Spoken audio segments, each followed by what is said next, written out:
Boa noite, boa noite, boa noite. Afinal, eu estou gravando esse vídeo à noite. Espero que todos vocês estejam maravilhosamente bem. Nós, novamente aqui, José Luiz Alves da Silva, falando em nome do JEIC, Grupo Espírita Irmão Carmelo, não é?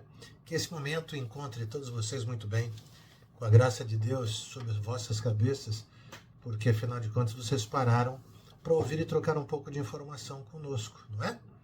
Nós estamos hoje aqui, mais uma vez, dentro da nossa linha de raciocínio, para falarmos um pouquinho de causa e efeito, do amor e do perdão, não é? Das fraquezas humanas. São as três coisas que esse ano eu estou focando: o perdão, a fragilidade humana, melhor dizendo, e as nossas percepções de causa e efeito. E hoje, então, o tema da nossa conversa aqui é sobre renascimento. Renascimento como uma visão nossa de causa e efeito. E por que esse tema me ocorreu? Porque observando muitas das coisas que a gente vive no dia a dia, a percepção é que somente aquilo que exige da gente resiliência, tenacidade, deixar para trás coisas que não servem, que não podem agregar mais coisas, é que garante que a gente possa crescer. Coisas que não possam mais agregar outras coisas. Deixar para trás coisas que não servem, coisas que não têm propósito. Se nós, cada um de nós aqui juntos, eu, você, nós, tivermos uma capacidade enorme de renascimento a cada momento, a cada dia, nas pequenas coisas que nos cercam, nós vamos poder permitir que aquilo que a gente veio construir, aquilo que são as nossas missões, aquilo que é o nosso renascimento interior, possa ocorrer de forma natural. Então, renascimento, você está falando, José Luiz, Zé Luiz, apenas e tão somente da nossa capacidade de esquecer. Não. Eu estou falando da nossa capacidade de aprender, da nossa capacidade de não nos magoarmos tão profundamente, da nossa capacidade de podermos perdoar um pouco mais, de deixar para lá. Deixar para lá. Nossa condição de podermos exercer melhor a nossa paciência. Paciência é paciência. Paciência. Mas se eu pensar aqui na condescendência, não julgar, se eu pensar aqui na nossa necessidade de sermos tolerantes e caridosos, não é? A forma mais sublime do amor, caridade, eu vou começar a perceber que a gente vai olhar para as coisas de uma maneira diferente. Não é? Eu ouvi o Paulo, que é um orador, né, da Rádio Boa Nova, dizer uma terça-feira de manhã uma coisa interessantíssima, muito especial. Ele disse que quando a gente olha para as coisas e a gente percebe o que significa, como o capítulo 11 do Evangelho segundo o Espiritismo, amar o próximo como a ti mesmo, e dar a outra face. Dar a outra face não é se você apanhou, você dar o outro lado para apanhar também. É não pagar com a mesma moeda. E o que ele chamava, pagar o mal, portanto, né, com o mal, deixar para lá, perdoar, mostrar que você pode ser capaz de fazer de uma outra maneira. Este é o sentido, tá bom? De dar a outra face. Não pagar o mal com o mal. E ele dizia o seguinte, e realmente me chamou muito a atenção.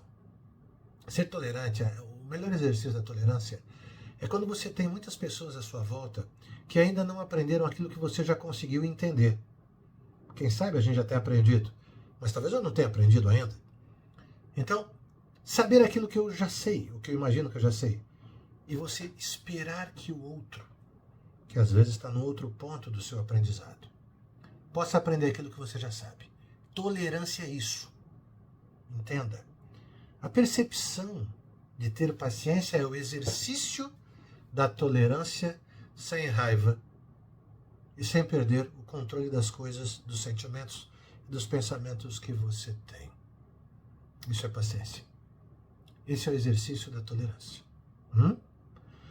Você reconhece que algumas pessoas estão num passo diferente do seu naquele segmento, porque em outros você está em outro passo. Você ainda não aprendeu uma série de lições.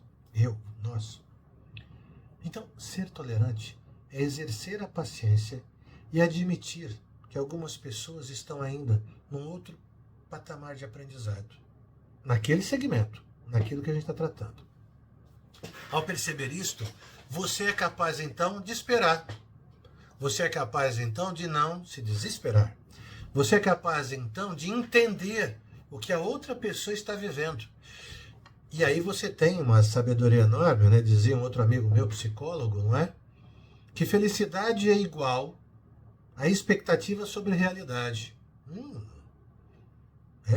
Felicidade é igual a expectativa sobre a realidade.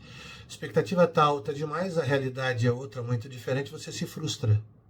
Então eu posso exercer a paciência, a tolerância, a capacidade de enxergar para perceber que outras pessoas ainda não estão no ponto que eu gostaria que elas estivessem, o ego danado. Eu gostaria que elas estivessem no outro patamar para o meu deleite, para o meu desejo, para o meu bem-estar. Meu Deus!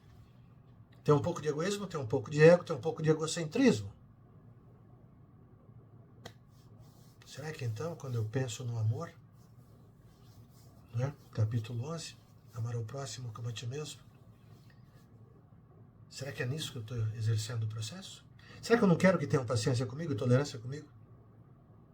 Que entendam as coisas que eu ainda não aprendi? Opa, peraí, se eu quero isso para mim, eu não posso oferecer isso para as outras pessoas? Opa! O que eu preciso para isso? Renascer interiormente a cada dia. Relembrar preceitos que são importantes. Relembrar as virtudes importantes. Relembrar os comportamentos que eu gostaria que todos tivessem. E eu dou o exemplo, não preciso contar para ninguém. E eu não preciso fazer algo excepcionalmente grandioso, como Gandhi. Gandhi, que fez um país enorme como a Índia ter a independência da Inglaterra e dividir os dois em Paquistão e Índia, sem dar um tiro, não é? E ainda foi morto por isso. Qual é o tamanho da paciência desse homem? É essa que eu preciso ter? Não, não é essa que eu preciso ter. Eu só preciso ter a paciência do dia a dia. Reforma íntima significa que eu adoto novas posturas a cada dia. Renasço, respiro, me questiono, percebo, ouço muito, não é? E trato de então escolher o que eu vou fazer. Trato muito de escolher o que eu vou fazer. É muito interessante, né? Eu acordei uma certa madrugada, eu mesmo, José Luiz, pensando por que as coisas são como são. Causa e efeito. E aí eu me deparei com uma história, durante a madrugada que eu acordei, que eu estava lendo, de um jogador de futebol que ele saiu do Goiás, um time não tão grande assim, e foi para o CRB de Alagoas, um time ainda menor. E foi trocado por um outro jogador que saiu do CRB e foi para o Goiás. Muito bem. Olha a sabedoria de alguém que tem fé. Tem fé. Acredita que as coisas podem se transformar, mesmo que ele não entenda como. E ele foi jogar um jogo com o Santos na Vila Belmiro, e durante o jogo ele empatou o jogo. Não é? O Santos estava ganhando de 1-0, ele empatou e fez 1-1. Mais tarde, o CRB acabou eliminando o Santos da Copa do Brasil. Muito bem. E ao ser entrevistado na Vila Belmiro, ele olhou, praticamente chorou, não é? Disse assim: hoje eu descobri que Deus tem um propósito para mim. Eu já sabia disso, mas Deus tem um propósito para mim. E ele é muito bom. Eu empatei um jogo aqui na casa em que Pelé jogou. Qual é o propósito que ele tem para mim? Eu sei que ele tem um. Então eu ter ido para o CRB tem uma razão de ser. E ele disse: o jogador que do meu lugar saiu do CRB e foi para o Goiás também tem um propósito. Deus tem um propósito para ele. E aí eu percebi, eu falei: caramba, tudo tem um propósito. Tudo tem uma relação de causa e efeito. Não à toa. Eu li aquilo de uma madrugada. Aquilo me permite olhar para aquilo e perceber o seguinte: caramba, eu tenho que renascer todo dia. Não é que, eventualmente, eu não tenha que trocar as coisas ou a velocidade das coisas, não é? Eu estou dando risada porque eu ando tocado com um comercial de uma seguradora no rádio que diz assim: desacelere, o bem maior é a vida. Isso está significando para mim, para esses cabelinhos cinza aqui, que eu tenho que medir aquilo que eu tenho que acelerar e aquilo que eu não tenho que acelerar. Quanto esse corpício aqui aguenta um nível de pressão que eu estou muito acostumado há 43 anos, no mundo que eu vivo, que eu trabalho no dia a dia. Então, qual é o propósito seu nesse momento da sua vida? Não precisa responder. Talvez o teu sentimento, a intuição, não é? A premonição, que os seus bons espíritos queiram te dizer isso, fazer você parar para ouvir, para poder perceber e renascer. O renascimento não é necessário que você se transforme brutalmente em outra pessoa. É apenas necessário que com frequência, com alguma frequência, você possa assumir novas atitudes. E se dá o direito de fazer novas escolhas. Desacelere. O bem maior é a vida. E aí eu olho para isso e eu penso, para onde nós estamos caminhando? Quais são as escolhas que eu tenho feito e não deixar com que outros façam para mim?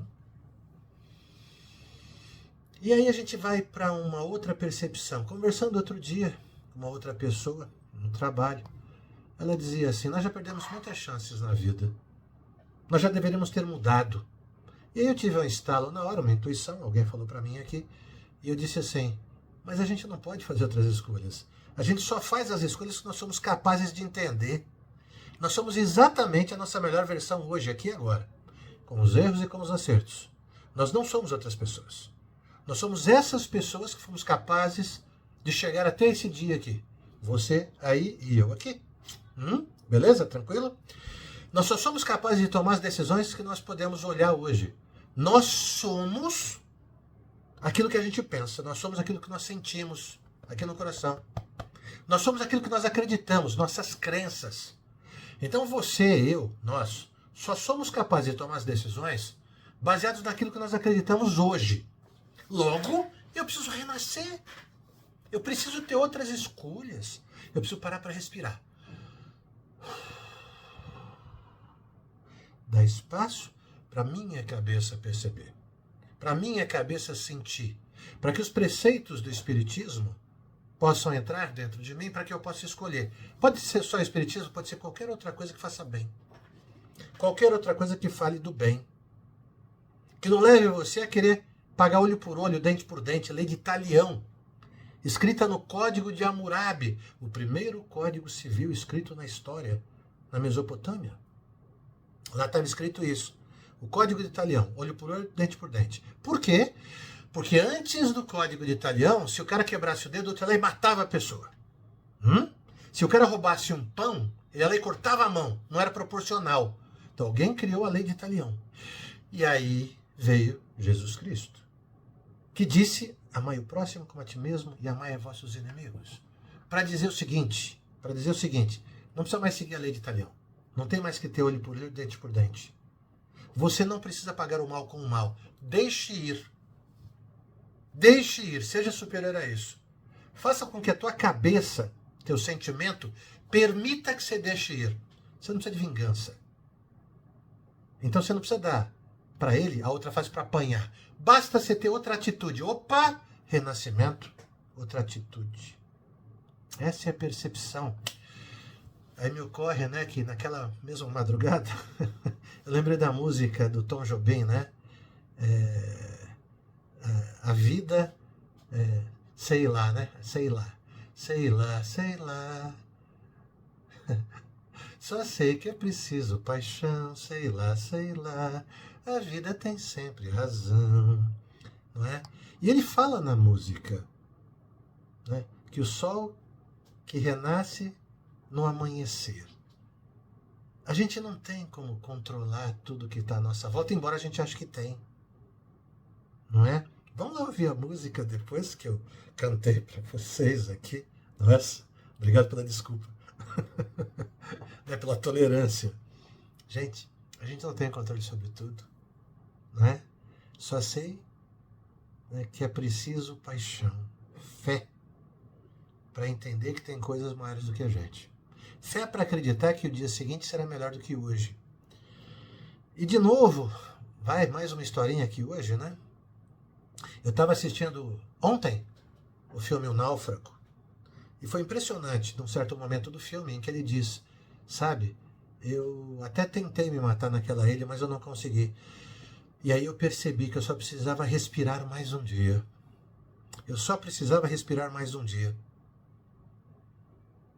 E aí o mar me trouxe uma vela para eu sair daquela ilha. Tom Hanks.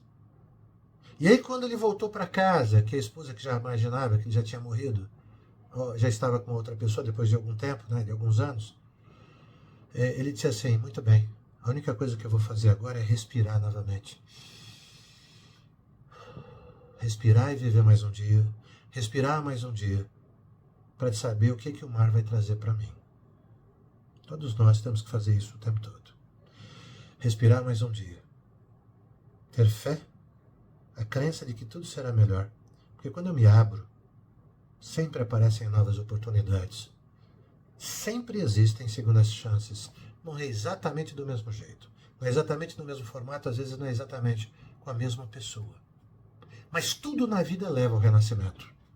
Não estou falando de ressurreição, estou falando de renascimento enquanto estamos vivos aqui, encarnados aqui. Serve para qualquer um, para qualquer religião, gente. Então, que tal abraçarmos essa ideia de deixarmos todas as angústias que a gente tem, não é que você não esteja sentindo, você vai sentir, mas deixa isso para o lado. Você vai fazer apesar de existir esta angústia, apesar de existir esse medo. Você vai ter fé, firmeza, força, e vai se deixar e se permitir renascer. Topa? Vamos juntos. Nós estamos no mesmo barco. Cada um de nós nesse barco chamado Terra, sendo protegidos pelo universo, pelos nossos mentores. Deixa eles atuarem. Acredite em você, na vida, em Jesus. Acredite. Siga em frente. Renasça. Renasça a cada dia. Em cada pequena coisa, em cada pequena palavra, em cada pequeno pensamento. Deixa as coisas ruins de lado. Limpa a tua mente. Renasça, renasça, renasça aqui e agora. Tá bom? Força, fé, firmeza. Você pode, eu posso, nós podemos. Nós podemos. Deus abençoe você. Hoje, aqui, agora. Renasça. Fica com Deus. Tchau.